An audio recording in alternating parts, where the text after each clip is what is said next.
आज हम करेंगे नेक्स्ट चैप्टर है हमारा फिज़िक्स का second chapter force and laws of motion. तो इसमें हम सबसे पहले डिफ़ाइन करेंगे कि फ़ोर्स क्या है। ठीक है, तो फोर्स हमारे पास क्या है, आपने सभी ने 8th क्लास में पढ़ रखा होगा। फोर्स इज़ अ पुश और पुल। ठीक है, पुश और पुल, जिसकी वजह से क्या है, कोई भी ऑब्जेक्ट क्या कर सकता है, मूव कर सकता है, या फिर कोई भी मूविंग ऑब्जेक्ट किस में आ सकता है, रेस्ट में आ सकता है। किसी भी ऑब्जेक्ट की हम डायरेक्शन को चेंज कर सकते हैं। ठीक है, फोर्स की मदद से किसी भी चीज़ की शेप को चेंज कर सकते हैं। ठीक है, तो फोर्स क्या है, एक तरह का पुश और पुल, जिसकी वजह से मूविंग ऑब्जेक्ट को हम रेस्ट में ला सकते हैं, रेस्ट वाले ऑब्जेक्ट को हम मूव करवा सकते हैं, और किसी भी चीज़ की डायरेक्शन को चेंज कर सकते हैं, शेप को चेंज कर सकते हैं, और साइज़ को चेंज कर सकते हैं। ठीक है, तो फर्स्ट ऑफ ऑल देखो, अगर हम ऑब्जेक्ट्स हमारे रेस्ट पे हैं, मान लो हमारे पास कोई फुटबॉल पड़ा है। ठीक है, फुटबॉल को हमने किक किया तो वो किस में हो गया, फिर मोशन में हो गया। तो रेस्ट वाली चीज़ को हमने क्या कर दिया, मोशन में कर दिया। अगर हमारे पास कोई बुक पड़ी है, ठीक है, बुक रेस्ट में है, तो उसको हमने मूव करके दूसरे टेबल पे रख दिया, तो उसको भी हमने क्या करवा दिया, फिर मूव करवा दिया, उस पर फोर्स लगा दी। ठीक है, अगर कोई मूविंग ऑब्जेक्ट है, मान लो कोई गोल कीपर है, वो गोल कर रहा है, तो अगला जो फर्दर वाला बंदा है उसने क्या किया, उस बॉल को रोक लिया, मतलब उसने रेस्ट, जो मोशन वाली चीज़ को किस में लेकर आया, वो रेस्ट में लेकर आया। ठीक है, तो आप क्या कर सकते हो, स्पीड को भी चेंज कर सकते हो with the help of force. देखो, अगर इस डायरेक्शन में कोई पर्सन साइकिल चला रहा है, ठीक है, इस डायरेक्शन में कोई पर्सन साइकिल चला रहा है, अगर दूसरा पर्सन उसको इसी डायरेक्शन में फोर्स लगाएगा तो उसकी साइकिल की स्पीड क्या हो जाएगी, फास्ट हो जाएगी। बट अगर इस डायरेक्शन में कोई पर्सन चला रहा है साइकिल, और ऑपोजिट डायरेक्शन में कोई पर्सन उसे फोर्स लगाएगा, तो उसकी स्पीड क्या हो जाएगी, डिक्रीज़ कर जाएगी। मतलब अगर सेम डायरेक्शन में आप फोर्स अप्लाई करोगे, जिस डायरेक्शन में ऑब्जेक्ट ऑलरेडी मूव कर रहा है, तो स्पीड क्या कर जाएगी, इंक्रीज़ कर जाएगी। अगर इस डायरेक्शन में मूव कर रहा है, तो आप ऑपोजिट डायरेक्शन में फोर्स लगा रहे हो, तो स्पीड क्या कर जाएगी, डिक्रीज़ कर जाएगी। तो स्पीड क्या कर सकती है, फोर्स क्या कर सकती है, स्पीड को भी चेंज कर सकती है।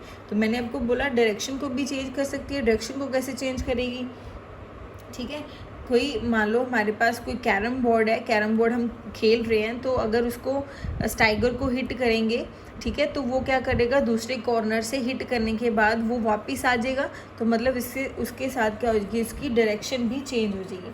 ठीक है, शेप भी आप चेंज कर सकते हो। अगर कोई रबड़ बैंड है, कोई स्प्रिंग है आपके पास, कोई क्ले है आपके पास, तो उस पर फोर्स लगा के आप क्या कर सकते हो, उसकी जो शेप है, जो साइज़ है, वो भी क्या कर सकते हो, चेंज कर सकते हो।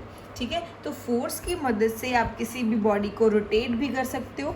ठीक है, मान लो आपने एक स्टोन को स्प्रिंग के साथ या स्ट्रिंग के साथ या किसी थ्रेड के साथ बांध लिया, और उसको क्या कर रहे हो, घुमा रहे हो, तो आप क्या कर रहे हो, फिर उसकी जो बॉडी को रोटेट कर रहे हो। ठीक है, तो ये है आपके पास जनरल एग्जांपल्स फोर्स की। ठीक है, फोर्स क्या है, पुश और पुल है, मूव कर सकते हो, रेस्ट पे ला सकते हो, डायरेक्शन को चेंज कर सकते हो, शेप को चेंज कर सकते हो, स्पीड को चेंज कर सकते हो, रोटेट कर सकते हो किसी ऑब्जेक्ट को। ठीक है, तो नेक्स्ट हम करेंगे कि रिजल्टेंट फोर्स क्या है हमारे पास। ठीक है, तो नेक्स्ट हम करेंगे इसका व्हाट इज रिजल्टेंट फोर्स। ठीक है, तो रिजल्टेंट फोर्स क्या है हमारे पास, resultant force is that force in which there are number of forces. ठीक है, मान लो हमारे पास क्या है, इस डायरेक्शन में भी फोर्स जा रही है, मान लो उसको मैंने F1 फोर्स कह दिया, फिर दूसरी फोर्स आपके पास होगी F2 फोर्स होगी। तो अगर आपने इसका रिजल्टेंट लिखना है, तो आप क्या कर दोगे, इन दोनों को ऐड कर सकते हो, मतलब रिजल्टेंट फोर्स क्या हो जाएगी, F1 प्लस F2। ये तो सेम डायरेक्शन में जा रही है, तो ये ऐड होगी। इन केस अगर मान लो इस डायरेक्शन में F1 फोर्स है और दूसरी डायरेक्शन में F2 फोर्स है, तो आप क्या करोगे, रिजल्टेंट फोर्स आपकी क्या हो जाएगी, जो बड़ी होगी। देखो, अगर ये 10 न्यूटन है और ये 5 न्यूटन फोर्स है, तो आप क्या करोगे, 10 में से 5 को माइनस कर दोगे, तो उस ऑब्जेक्ट पे फोर्स लग कितनी रही होगी, फिर 5 न्यूटन। अगर तो ऑपोजिट डायरेक्शन में जा रही हैं तो वो माइनस हो जाएंगी, अगर सेम डायरेक्शन में जा रही हैं तो वो प्लस हो जाएंगी। This is the resultant force. ठीक है, तो मान लो हमारे पास यहाँ पे कोई है अलमीरा। ठीक है, अलमीरा को दो पर्सन्स क्या कर रहे हैं, इस डायरेक्शन से भी 5 न्यूटन फोर्स लगा रहे हैं और इस डायरेक्शन पे भी क्या लगा रहा है, वो 5 न्यूटन फोर्स लगा रहा है। ठीक है, तो इनकी जो रिजल्टेंट फोर्स होगी वो क्या आएगी कि एक पर्सन कितनी फोर्स लगा रहा है, वो 10 न्यूटन फोर्स लगा रहा है। ठीक है, तो इन केस अगर ये तो सेम डायरेक्शन वाली बात थी, अगर मान लो इस अलमीरा को इस डायरेक्शन में कोई बंदा फोर्स लगा रहा है वो है 10 न्यूटन और इस डायरेक्शन में कोई फोर्स लगा रहा है वो है 15 न्यूटन, मतलब जिस डायरेक्शन में फोर्स ज़्यादा है उस डायरेक्शन में बॉडी मूव करेगी, तो रिजल्टेंट आपकी जो फोर्स है वो क्या हो जाएगी, 5 न्यूटन, क्योंकि ये ऑपोजिट डायरेक्शन में है तो ये माइनस हो जाएगी। ठीक है, this is the concept for resultant force. तो नेक्स्ट हम करेंगे बैलेंस्ड एंड अनबैलेंस्ड फोर्सेस। ठीक है, तो नेक्स्ट है जो हमारे पास वो है बैलेंस्ड एंड अनबैलेंस्ड फोर्सेस।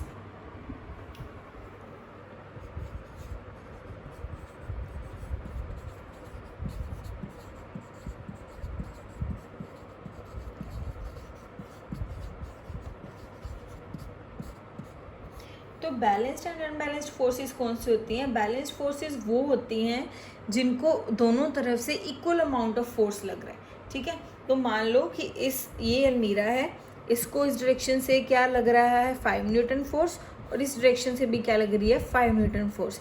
तो मतलब एक पर्सन इसको 5 न्यूटन फोर्स के साथ इस डायरेक्शन में पुल कर रहा है और एक जो पर्सन है उसको इस डायरेक्शन में कर रहा है। ठीक है, पुश। तो इसमें क्या होगा, आपके पास 5 न्यूटन दोनों इक्वल अमाउंट ऑफ फोर्स है, तो जो बॉडी है वो क्या रहेगी, रेस्ट पे रहेगी, बॉडी मूव ही नहीं करेगी। तो मतलब अगर ये रेस्ट पे रह रही है, बॉडी मूव ही नहीं कर रही है, तो मतलब क्या हो जाएगी, इस बॉडी की एक्सेलेरेशन क्या हो जाएगी, 0 हो जाएगी, क्योंकि बॉडी क्या कर रही है, वो मूव ही नहीं कर रही, तो इसकी एक्सेलेरेशन क्या हो जाएगी, 0। ठीक है, तो आप इसे कैसे डिफाइन कर सकते हो आप, when balanced forces act on a body the acceleration of the body is 0। Next है अनबैलेंस्ड फोर्सेस। अनबैलेंस्ड फोर्सेस में क्या रहेगा कि अगर इस डायरेक्शन से आपको क्या लग रही है, 10 न्यूटन फोर्स और इस डायरेक्शन से आपको 5 न्यूटन फोर्स, अनबैलेंस्ड है क्योंकि ये इक्वल ही नहीं है। तो क्या होगा, जो पर्सन इसको 10 न्यूटन फोर्स लगा रहा है वो क्या करेगा, इस अलमीरा को इस डायरेक्शन में मूव करवाने के लिए वो कैपेबल हो जाएगा। तो मतलब आपकी जो नेट फोर्स है वो आपके पास रिजल्टेंट फोर्स कितनी आ जाएगी, 5 न्यूटन। क्यों, 10 ये लगा रहा है, 5 ये लगा रहा है, तो टोटल आप जो नेट है वो आपके पास 5 न्यूटन फोर्स बची। ठीक है, तो ये आपके पास क्या आ गई, अनबैलेंस्ड फोर्सेस। तो इसको आप डिफाइन कर सकते हो, if the number of forces are acting on a body produces acceleration in the body, this is known as unbalanced forces. तो ये था जनरल सा कंसेप्ट फोर्स का। अच्छा, फोर्स के जो यूनिट्स होते हैं वो होते हैं न्यूटन। फोर्स के जो यूनिट्स हैं न्यूटन। ठीक है, जैसे हमारे पास डिस्टेंस, डिस्प्लेसमेंट, वेलोसिटी की हमने मीटर पर सेकेंड, तो ऐसे ही फोर्स के यूनिट्स आपके पास हैं न्यूटन। ठीक है,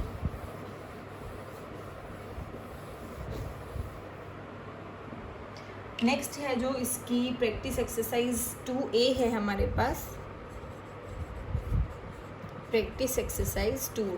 तो इसका जो फर्स्ट क्वेश्चन है वो हम नहीं करेंगे अभी, क्योंकि वो 3rd चैप्टर से रिलेटेड है, तो वो करने के बाद ही करेंगे। तो इसका जो सेकंड क्वेश्चन है, ट्रू और फॉल्स है, उसने बोला है if N unbalanced force act on a body the body must accelerate.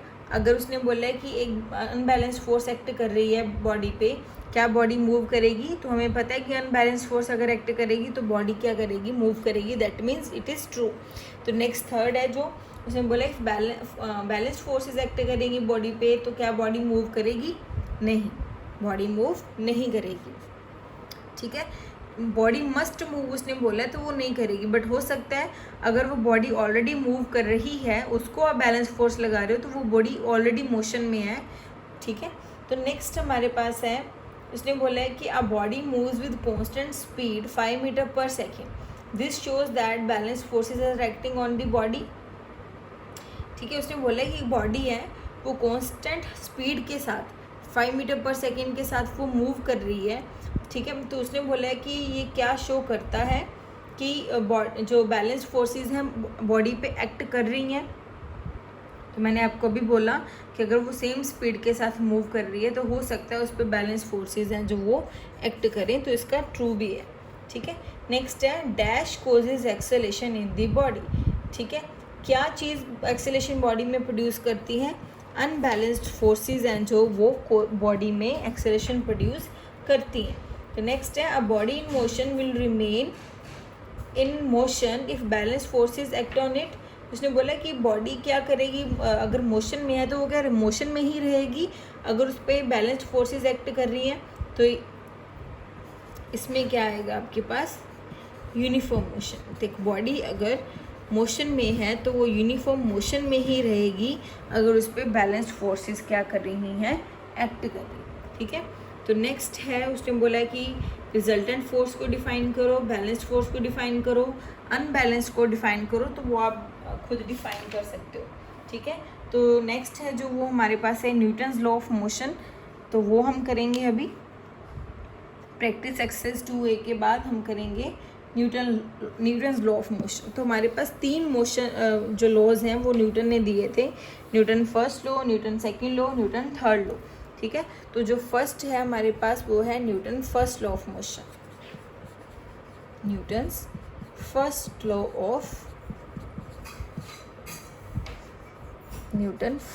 Of motion.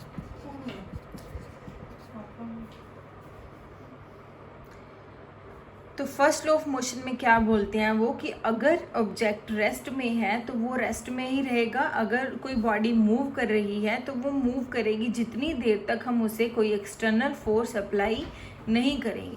ठीक है, तो अगर एक बॉडी क्या करेगी, रेस्ट में है तो वो रेस्ट में रहेगी जितनी देर तक हम जितनी देर तक हम उस पर सप्लाई नहीं करेंगे। ठीक है, तो नेक्स्ट हमारे पास क्या है कि अगर कोई बॉडी मूव कर रही है, ऑलरेडी वो मोशन में है, ठीक है, तो वो मोशन में रहेगी जितनी देर तक उस पर कोई भी तरह की फोर्स अप्लाई नहीं करेगी। मान लो हम एक बॉल है हमारे पास, बॉल को थ्रो कर रहे हैं या फिर हमने बॉल को एक जगह से दूसरी जगह पे स्लाइड करवा दिया, तो बॉडी क्यों, जो वो बॉल है वो क्यों स्टॉप हो जाती है? बॉल इसलिए स्टॉप हो जाती है क्योंकि उसको अर्थ की तरफ से एक फ्रिक्शनल फोर्स है जो वो एक्ट करती है। ठीक है, तो इसीलिए अगर वो भी फोर्स नहीं अवेलेबल होगी हमारे पास तो जो ऑब्जेक्ट है वो कॉन्टिन्यूसली क्या करेगा, मूव करेगा। ठीक है, सो न्यूटन फर्स्ट लॉ क्या स्टेट करता है? A body in rest remains in rest and a body in motion remains in motion unless and until we apply external force on it। ठीक है, तो ये क्या है न्यूटन का फर्स्ट लॉ।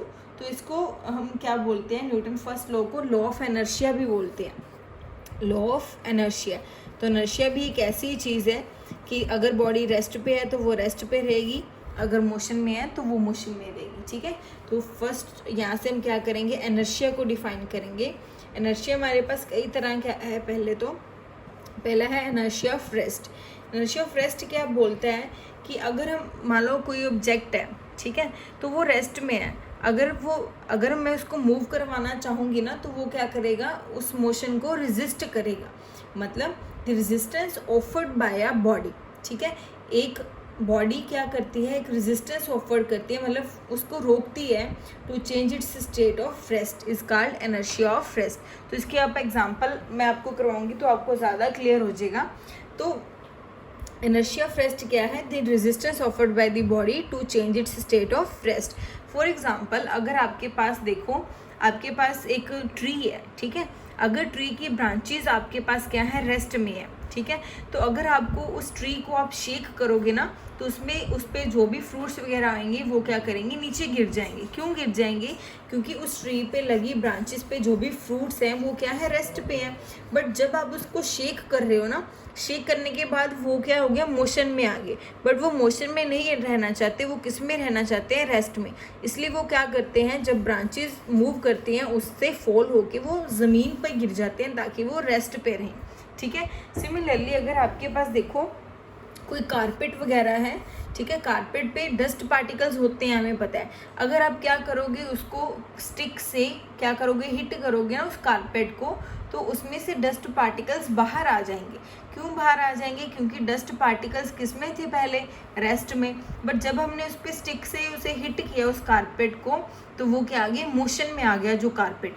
बट जो पार्टिकल्स हैं वो रेस्ट में रहना चाहते हैं, ना कि मोशन में, तो इसलिए वो क्या करेंगे? उस कारपेट से बाहर आ जाएंगे। ठीक है, तो this is the examples for inertia of rest. ठीक है, तो ऐसे 2-4 एग्जांपल्स और भी हैं, वो आप खुद पढ़ोगे बुक से। तो नेक्स्ट हमारे पास है जो वो है इनर्शिया ऑफ मोशन।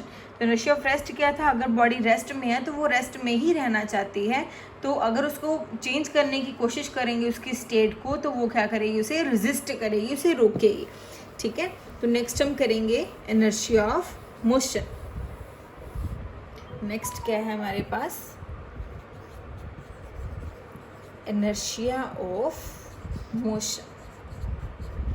तो इनर्शिया ऑफ मोशन क्या बोलता है कि अगर कोई बॉडी मोशन में है ना, तो वो मोशन में ही रहना चाहेगी जितनी देर तक हम उसे क्या करेंगे? मोशन में रहना चाहेगी। अगर उसे फोर्स भी अप्लाई करेंगे तो वो उसे क्या करेगी? रेजिस्ट करेगी। ठीक है, तो इसकी एग्जांपल देखो, हम क्या बोलेंगे कि मान लो हमारे पास एक एथलीट है। ठीक है, वो क्या करता है? जंप लेने से पहले क्या करता है? थोड़ी दूर से पहले ही वो मतलब दौड़ के आता है। क्यों? ताकि उसकी जो बॉडी है वो किस में रहे? मोशन में रहे, तो वो हाई जंप वो कर पाए। ठीक है, तो अगर वो पहले मान लो कि उसने हाई जंप लेना है, तो उससे पहले वो प्रिपेयर ही नहीं है, अगर वो रेस्ट में है, तो वो फिर उसकी बॉडी है जो वार्म अप नहीं होएगी। तभी हम क्या बोलते हैं कि कोई भी गेम खेलने से पहले जो प्लेयर्स हैं वो क्या करते हैं? वार्म अप करते हैं, ताकि उनकी बॉडी मोशन में आ जाए और वो ज़्यादा अच्छी तरह से खेल पाए। ठीक है, तो इसमें आपके पास क्या रहेगा? अच्छा, तो इसमें आपके पास देखो एक एग्जांपल करते हैं। मान लो बस है। ठीक है, आपके पास बस में आप क्या कर रहे हो? बैठे हुए। ठीक है, बस में अगर बैठे हुए तो क्या करेगी? बस अगर मोशन में है, ठीक है, बस क्या कर रही है? मूव कर रही है। ठीक है, तो मूव कर रही है तो मतलब अगर बस फॉरवर्ड डायरेक्शन में जा रही है तो आपकी बॉडी भी किस मोशन में है? फॉरवर्ड मोशन में है। बट अगर सडनली बस ने क्या लगा दी? ब्रेक लगा दी, तो आपकी बॉडी को क्या लगेगा? फॉरवर्ड जर्क लगेगा। क्या लगेगा? फॉरवर्ड जर्क लगेगा, धक्का लगेगा फॉरवर्ड आगे की तरफ। क्यों? क्योंकि आपकी बॉडी क्या कर रही है? फॉरवर्ड डायरेक्शन में मूव कर रही है, और वो किस में रहना चाहती है? फॉरवर्ड डायरेक्शन में ही रहना चाहती है। तो इसलिए उसे कौन सा जर्क लगेगा? फॉरवर्ड जर्क लगेगा व्हेन बस क्या कर जाएगी? सडनली स्टॉप कर जाएगी। ये था इनर्शिया ऑफ मोशन के लिए। ठीक है, तो नेक्स्ट है जो वो हम करेंगे इनर्शिया ऑफ डायरेक्शन के लिए। ठीक है, नेक्स्ट है हमारे पास इनर्शिया ऑफ डायरेक्शन।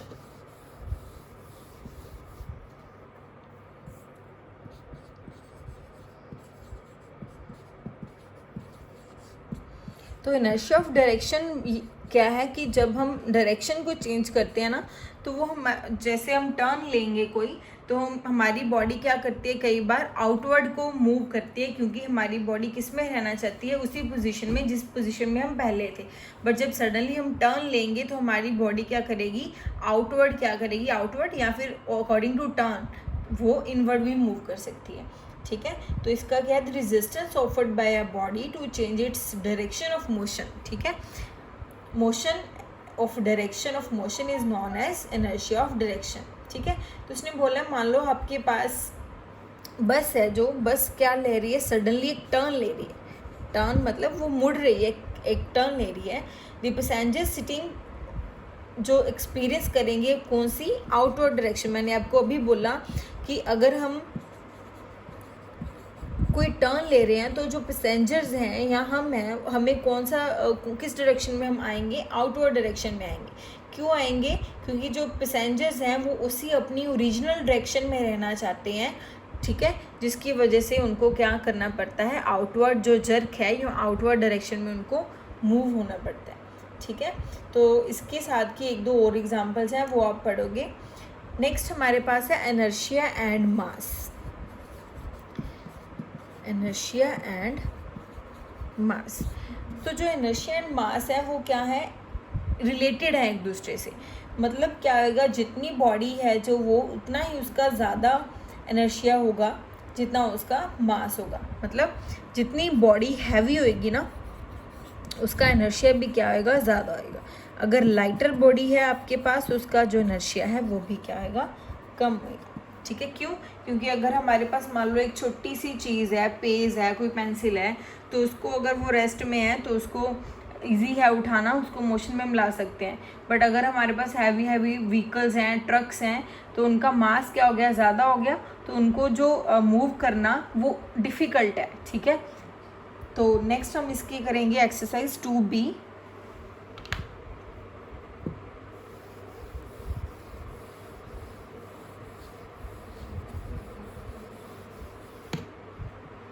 तो एक्सरसाइज 2B में है, फर्स्ट क्वेश्चन इसने बोला है when a carpet is beaten with a stick dust comes out, explain why.